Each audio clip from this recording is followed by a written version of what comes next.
আসসালামু আলাইকুম, কেমন আছেন সবাই? আশা করি সবাই ভালো আছেন।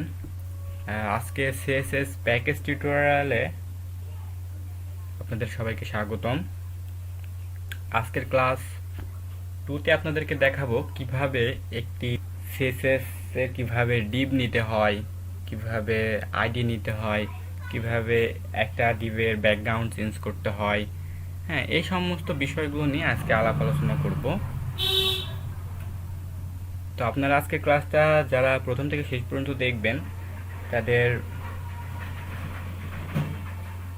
ব্যাকগ্রাউন্ড কালার নেওয়া, তারপরে ফন্ট কালার নেওয়া, এটা আমি প্রিভিয়াস ক্লাসে দেখাইছি। ফন্ট কালারগুলো জাস্ট ধারণা দিয়েছি। আজকে আপনাদেরকে একটু বিস্তারিত এই বিষয় নিয়ে আলোচনা করব, যে কীভাবে একটি ডিভি ক্লাস নিতে হয়, আইডি নিতে হয়, ওগুলো কীভাবে ধরে ধরে সিএসএস এ কাজ করতে হয়, এই বিষয়গুলো নিয়ে, সমস্ত বিষয়গুলো নিয়ে আপনাদেরকে আজকে আলোচনা করব।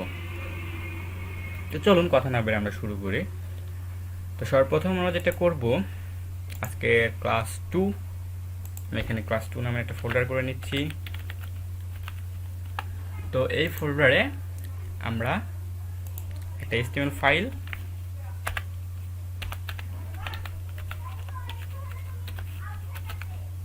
ফাইল, অ্যান্ড আমরা যেভাবে প্রফেশনালি যখন আমরা কাজ করি সিএসএস ফাইল নিই, তো আমরা সিএসএস ফাইলটা নিয়ে কাজ করব। আমি নিলাম style.css, যেহেতু এখানে স্টাইল করবো। তো এত তো আমরা এই দুটো ফাইল আমাদের ভিজুয়াল স্টুডিওতে ওপেন করব। তো আমরা ভিজুয়াল স্টুডিও ওপেন করি। তো ভিজুয়াল স্টুডিও ওপেন করছি, ওপেন করে এই ভিজুয়াল স্টুডিওতে আমার এই দুটো ফাইল আমি ওপেন করব। ওকে, তো আমি এখানে দুটো করে নিচ্ছি, একটি স্টাইল আর একটি index.html ফাইল, মানে যেখানে HTML আমরা লিখবো। তো এখানে আমি HTML ফরম্যাটটা লিখে নেবো, যেহেতু এটা ভিজুয়াল স্টুডিও শর্টকাটে করি Shift+1, দেন আমাদের এটা চলে আসছে।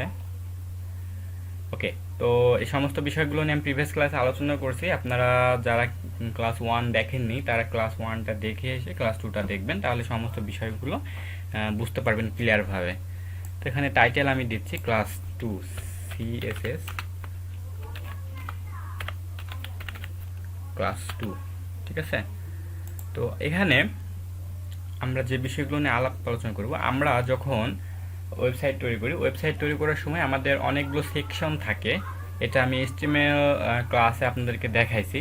যারা HTML ক্লাসগুলো দেখেননি, বিষয়টা তারা HTML ক্লাসটা দেখে এসে এগুলো করবেন, তাছাড়া আদারওয়াইজ বুঝতে পারবেন না কিছুই।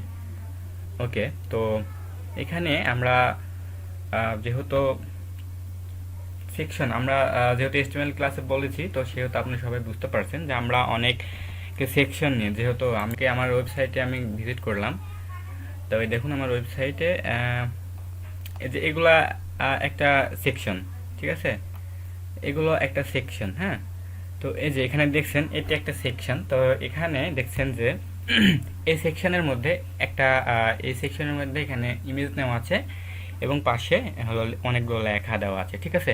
তো এখানে সাপোজ মনে করেন এটাও আমি S1 ট্যাগ নিলাম, আবার এটাও আমি S1 ট্যাগ নিলাম, ঠিক আছে, কিন্তু এটার ফন্ট কালার কালো ব্ল্যাক, এটার ফন্ট কালার হোয়াইট, হ্যাঁ, এটার ফন্ট সাইজ একটু ছোট, এটার ফন্ট সাইজ একটু বড়। হ্যাঁ, তো এটা আমি যখন H1 ক্লাসটা নিব, এখানেও H1 ক্লাস নিব, এখানেও H1 ক্লাসই নিব এটার জন্য।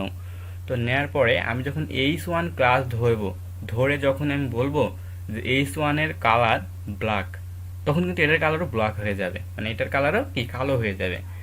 তো তাহলে আমরা এভাবে করতে পারবো না, তাই না? তো এর জন্য আমাদের যেটা করতে হবে সেটা হচ্ছে আমাদের এখানে ডিভ ব্যবহার করতে হবে, ডিভ, ঠিক আছে। আমরা এখন আপনাদের বিষয়গুলো ক্লিয়ার করছি, প্র্যাকটিক্যালে না দেখলে বুঝতে পারবেন না, তো প্র্যাকটিক্যাল আপনাদের দেখে আমরা এখানে ডিভ ইউজ করবো। যদি আমরা ডিভ লিখে ইন্টার দিই, এখানে ডিভের এটা চলে আসছে।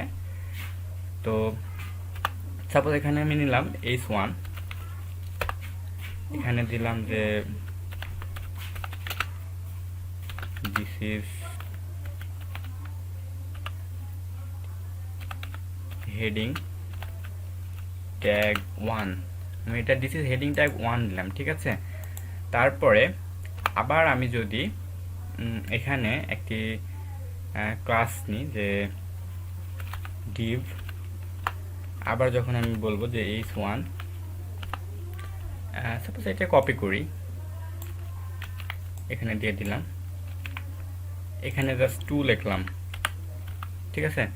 তো কন্ট্রোল এস দিলাম, দেওয়ার পরে এখানে আমার ব্রাউজার আমি ওপেন করলে দেখেন দিস ইজ হেডিং 1 ট্যাগ 1 আর দিস ইজ হেডিং ট্যাগ 2 চলে আসছে, ঠিক আছে। তো এখন আমি চাচ্ছি যে এই কালারটা হবে মনে করেন গ্রিন, আর এটা হবে রেড, ঠিক আছে। তো এটা হবে গ্রিন, এটা হবে রেড। তো যখন আমি এখানে আচ্ছা আমাদের এখানে লিঙ্ক করাতে হবে, এটা সবসময় মনে রাখবেন যে কাজের শুরু করার আগে যে ফাইলগুলো নিয়ে কাজ করবো সেই ফাইলগুলো এখানে লিঙ্ক করা দিতে হবে, বুঝতে পারছেন। তো আমি এখানে লিঙ্ক করছি, তো আমাদের ফাইলের নাম হচ্ছে স্টাইল ডট সিএসএস। তো আমি স্টাইল ডট সিএসএস লিখে লিঙ্ক করে ফেললাম, তো আমাদের লিঙ্ক হয়ে গেছে, ঠিক আছে। তো কন্ট্রোল এস চাচ্ছি যে এই h1 ট্যাগটা আর এটার কালার হবে গ্রিন। এখানে আমি এখানে h1 ট্যাগটা ধরবো, h1 ট্যাগটা ধরলাম, ধরে থার্ড ব্র্যাকেট দিলাম, থার্ড ব্র্যাকেট ধরে আমি বললাম যে এটার কালার হবে গ্রিন। তো আমি এটা গ্রিন দিলাম, কন্ট্রোল এস দেওয়ার পরে আমি যদি এখানে এসে রিফ্রেশ করি দেখবেন দুটার কালারই গ্রিন হয়ে গেছে। এখন আপনি চাচ্ছেন যে এটার কালার গ্রিন হবে আর এটার কালার হবে রেড, কিভাবে করবেন? আমি তো এখানে দুটো h1 দিয়েছি, তাই না? কিভাবে করবেন? তো এভাবে তো করলে এই h1 ট্যাগ আমি তো আরও এখানে লিখবে, বডির মধ্যে আরও h1 ট্যাগ অন্য জায়গাতে প্রয়োজন হতেই পারে, ওটার কালার ভিন্ন প্রয়োজন হতে পারে, তাই না? তো এখানে আরও h1 ট্যাগ আমাদের এখানে প্রয়োজন হতে পারে। তো এক একটার কালার এক এক রকম প্রয়োজন হতেই পারে, তাই না? এক একটার ফন্ট সাইজ এক এক রকম হতেই পারে। তো আমি যখন এখানে h1 ট্যাগটা ধরে এখানে লিখবো তখন তো সবার ওপর সকল h1 ট্যাগের ওপর এই ডিজাইনটাই পড়ে যাবে। তো এটা আমাদের বুঝতে হবে। তো আমি এখানে এটার উপর শুধু ইফেক্ট ফেলাবো। তো কিভাবে ফেলবো? এই যে আমরা ডিভ নিচ্ছি না, ডিভের মধ্যে h1 রাখছি না, এই h1টা। তো আমি এই ডিভের মধ্যে একটা ক্লাস নিব, এখানে ক্লাস নিব, ক্লাস নিলাম, সাপোজ এটার নাম দিলাম যে আচ্ছা এখানে একটা ক্লাস নিলাম, আপনারা যে কোনো ক্লাস নিতে পারেন, আপনাদের নিজের মতো করে ক্লাস নিতে পারেন। তো এখানে আমি দিলাম হচ্ছে div1, এই জায়গাতে আমি নিব একটা স্পেস দিয়ে, এখানে দিলাম div2। তো এটা কন্ট্রোল এস দেবো। তো এই যে এটা কি নিলাম, আমি ক্লাস নিলাম। তো ক্লাসে এখন এই ক্লাসকে ধরবো আর এইভাবে, তো এই ক্লাসকে ধরলে এইটার উপর ডিজাইনটা পড়বে, আর এই ক্লাসটাকে ধরলে এটার উপর ডিজাইনটা পড়বে, বুঝতে পারছেন? তো আমি এই ক্লাসটাকে ধরবো, এই ক্লাসটাকে ধরে এখন দেখেন আমি এটা তুলে দিলাম। তো এখানে কি আছে, এটা কন্ট্রোল সি দিলাম। তো এখানে আমি আচ্ছা এখানে একটা জিনিস ক্লিয়ার করতে হবে যে আমরা এখানে ক্লাস নিচ্ছি, তো ক্লাস নিয়ে যখন আমরা কাজ করব তখন একটা ডট দিতে হবে, ডট দেওয়ার পরে এই ক্লাসটা এখানে দিতে হবে। তো আমি এখানে দিলাম, দিতে হবে, দেওয়ার পরে এখানে ক্লাসটা নিলাম, নেওয়ার পরে এখানে থার্ড ব্র্যাকেট দেওয়ার পরে আমি যদি এখানে বলি যে এই ডিভের মধ্যে যেগুলো থাকবে সেগুলোর কালার হবে মনে করেন গ্রিন। তো গ্রিন দিলাম, ঠিক আছে। তারপরে আমি আবার এটাকে ধরলাম, আবার এখানে একটা ডট দিলাম, দেওয়ার পরে আবার ওটা দিলাম, এটা 2। এবার এটার জন্য কাজ করতেছি, এটাকে আমি বলবো যে এটার কালার হবে রেড। এখন কন্ট্রোল এস দেওয়ার পরে আমি কন্ট্রোল এস দিলাম, ঠিক আছে। কন্ট্রোল এস দেওয়ার পরে ব্রাউজারে এসে এখন যদি রিফ্রেশ করি দেখুন এখানে এই মানে div2 এর কালার, মানে this is heading tag, div2 এর কালার রেড হয়ে গেছে। আমি যে এখানে রেড লিখেছি এই কারণে এখানে রেড হয়ে গেছে, ঠিক আছে। তো এই ব্যাপারগুলো আসলে বুঝতে পারছেন। তো এখন আপনি যদি চিন্তা করেন যে এই ডিভের মধ্যেই আমি আর একটা ট্যাগকে রাখবো, সাপোজ আমি পি ট্যাগ নিলাম। তো পি ট্যাগকে আমি কিছু টেক্সট দিলাম, দেখুন এখানে অনেকগুলো টেক্সট দিয়েছি আমি। তো এখানে কন্ট্রোল এস দিয়ে সেভ করলাম। তো আমি এখানে পি ট্যাগ দিয়েছি, দেওয়ার পরে আমি মনে করছি যে এই পি ট্যাগের কালারটা হবে অন্য কালার, সাপোজ ইয়েলো কালার, একটা ইয়েলো কালার প্রয়োজন আমাদের। তো এখন আপনি কি করবেন, এখন এই যে ডিভের যে কালারটা দিছেন এটা তো গ্রিন, তাহলে এটার কালারও কি গ্রিন হয়ে যাবে। তো আপনাকে একটু দেখাই কন্ট্রোল এস সেভ দিয়ে, যে দেখুন যে এটাও গ্রিন হয়ে গেছে। তো এখন আপনি চাচ্ছেন যে এই কালারটা ইয়েলো কিংবা যে কোনো অন্য ধরনের কালার হবে, পি ট্যাগটা অন্য একটা কালার হবে। তো আপনি যখন এই ডিভ আর দিবেন তখন এই ডিভের মধ্যে যতগুলো ট্যাগ, যতগুলো কন্টেন্ট এর মধ্যে দেওয়া হবে সব কন্টেন্টের কালার কিন্তু এই ডিজাইনটা পেয়ে যাবে। তো আপনাকে এক্স্যাক্টলি মানে এখানে বলে দিতে হবে যে এখানে যে ডিজাইনটা হচ্ছে শুধুমাত্র এই ট্যাগকে ধরলে এই ট্যাগটা এই কালারটা হবে। তো আমি আপনাদেরকে দেখাই তাহলে বুঝতে পারবেন। আপনি যখন মনে করছেন যে এই যে গ্রিন কালারটা শুধুমাত্র H1 এর উপরই পড়বে, পি এর উপর পড়বে না, তো আপনাকে কি করতে হবে, এই জায়গায় এসে আপনাকে লিখতে হবে যে H1। আপনি এখানে এই লেখা অর্থ কি বুঝলেন? আপনি বুঝলেন যে এই div1 এর মধ্যে মানে যদি H1 ট্যাগ থাকে, মানে এই div1 এর মধ্যে যদি H1 কোনো ট্যাগ থেকে থাকে তাহলে ওর কালারটা এটা হবে। মানে জাস্ট আমি H1 কে ধরলাম, আশা করি বুঝতে পারছেন। আমি জাস্ট এই ডিভের মধ্যে অনেক কন্টেন্ট থাকতে পারে, পি ট্যাগ, এটার মধ্যে এ ট্যাগও থাকতে পারে, তাই না? তো আমি আপনাকে এখানে জাস্ট বলে দিচ্ছি যে div1 এর মধ্যে যদি H1 ট্যাগটা থাকে তবেই H1 এর কালারটা গ্রিন হবে, তার বাদ বাকিগুলোতে আর এইটা পড়বে না, শুধু H1 এর উপর পড়বে। তো আশা করি বিষয়টা বুঝতে পারছেন। তাই এখন যদি কন্ট্রোল এস দিই, এদের শেপ দিয়ে আমি এখানে যদি এসে রিফ্রেশ করি, দেখুন যে পি এর কালারটা পি এর কালারটা ডিফল্ট কালার চলে আসছে, কালো ব্ল্যাক, আর এটাকে গ্রিন, জাস্ট এটাই গ্রিন হয়েছে। এখন আপনি যদি চাচ্ছেন যে পি এর কালারটা অন্য হবে, তো আপনি আবার পি ধরতে হবে। জাস্ট এটা কপি করলাম,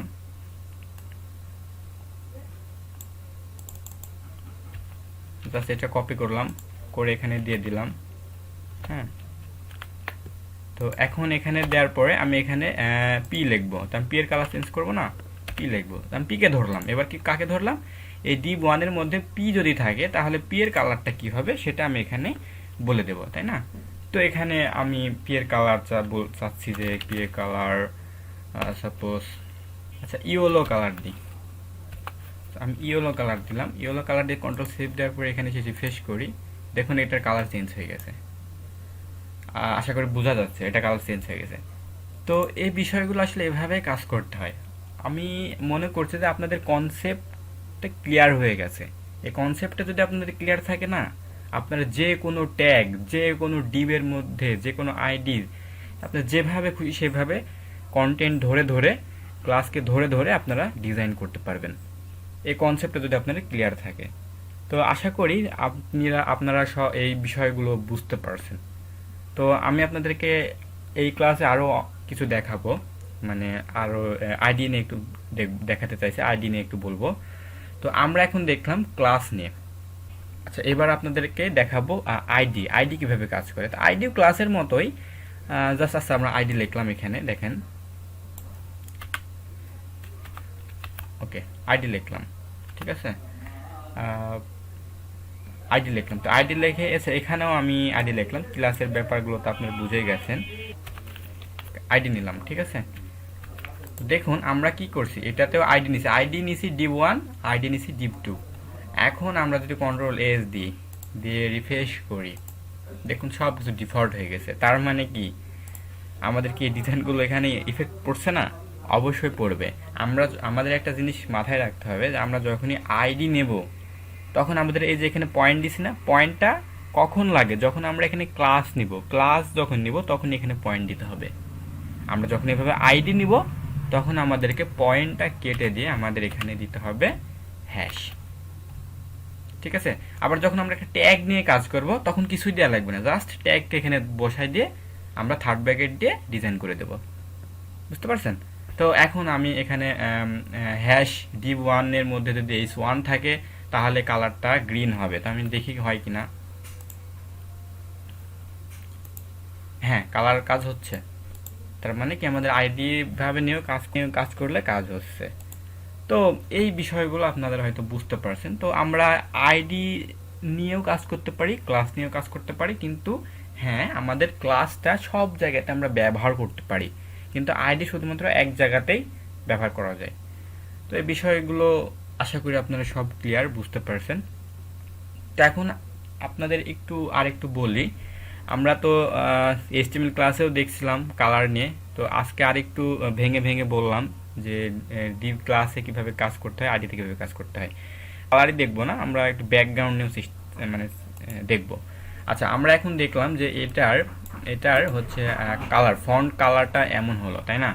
আমরা এখন চাচ্ছি যে এই ফন্ট কালারের পিছনে কি আছে, সাদা মানে হোয়াইট আছে। তো আমরা চাচ্ছি যে এই ফন্টের পেছনে হবে অন্য একটা কালার, সাপোজ রেড কালার, এই ফন্টের পিছনে রেড কালার হবে, তো এটা কীভাবে করব? আচ্ছা, এটা করারও খুব সহজ একটু উপায় আছে। আচ্ছা, আমরা আইডি যেহেতু নিয়েছি, আইডিতেই দেখাই। আমরা যখন এখানে ক্লাস ব্যবহার করব তখন এখানে আইডিটা বাদ দিয়ে আমরা এখানে শুধু পয়েন্ট দিব, ঠিক আছে, মানে ফোটা দেবো একটা। ওকে, তো আমরা আইডিতেই দেখাই। তো এটা H1-এর পিছনে যে কালারটা হবে, জাস্ট আমি কাকে ধরলাম? H1-কে ধরলাম। H1-এর কি পিছনে কি হবে? পিছনে কি ব্যাকগ্রাউন্ডে হবে। তো ব্যাকগ্রাউন্ড আমরা এখানে লিখবো background, background colour red. Control S, refresh. দেখুন যে এখানকার ব্যাকগ্রাউন্ড কালার রেড হয়ে গেছে। তো আমরা চাচ্ছি যে শুধুমাত্র এই H1-এর পুরি পড়বে না, এই জাস্ট H1-এর পুরি এই রেড কালারটা পড়বে না, আমরা চাচ্ছি এই গোটা ডিপ আমরা কোনটার বলেছি, এই H1 ট্যাগ আর হচ্ছে এই পি ট্যাগের মধ্যে। তো আমরা চাচ্ছি যে এটা আর এটার পিছনে কালারটা রেড হবে। তখন আমরা কি করব? তখন ওই যে জাস্ট ডিপের পিছনে এই যে আমরা সাপোজ এখানে শুধুমাত্র ডিপ ধরবো, যেহেতু আইডি, তাহলে কি হ্যাশ, তাহলে এবার ডিপ 1, তো ব্যাকগ্রাউন্ড কালার রেড। এখন যদি আমি এটা তুলেও দিই আর কোনো সমস্যা নেই, তুলে দিলাম, কন্ট্রোল এস দিলাম, রিফ্রেশ দিলাম। দেখুন যে আমাদের হচ্ছে কি এই ডিপের পিছনেই কালারটা রেড হয়েছে, তাই না?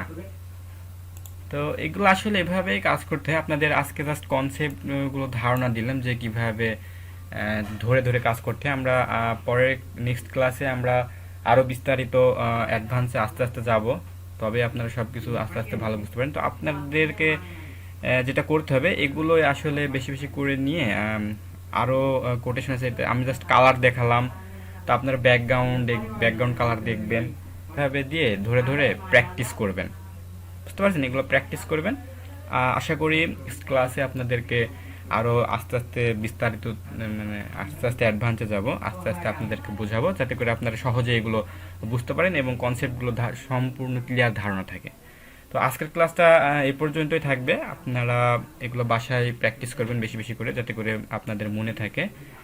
আর হ্যাঁ, আমার চ্যানেলটা প্লিজ সাবস্ক্রাইব করে সাথেই থাকবেন। আমি আরও পরবর্তী আরও ভিডিও তো দিতেই থাকবো। সিএসএস এর সম্পূর্ণ ভিডিও দেওয়ার চেষ্টা করবো, যাতে করে আপনার প্রফেশনালি ওয়েবসাইট তৈরি করতে পারেন। আমি আপনাদেরকে পুরো একটা ওয়েবসাইট তৈরি করে দেখাবো যে কিভাবে ওয়েবসাইট তৈরি করতে হয়, কোথায় কিভাবে কোনগুলো ব্যবহার করতে হয়, এগুলো সম্পূর্ণ আপনাদেরকে আমি দেখাবো। তো আজকে এ পর্যন্তই। আপনারা ভালো থাকবেন, সুস্থ থাকবেন। খোদা হাফেজ।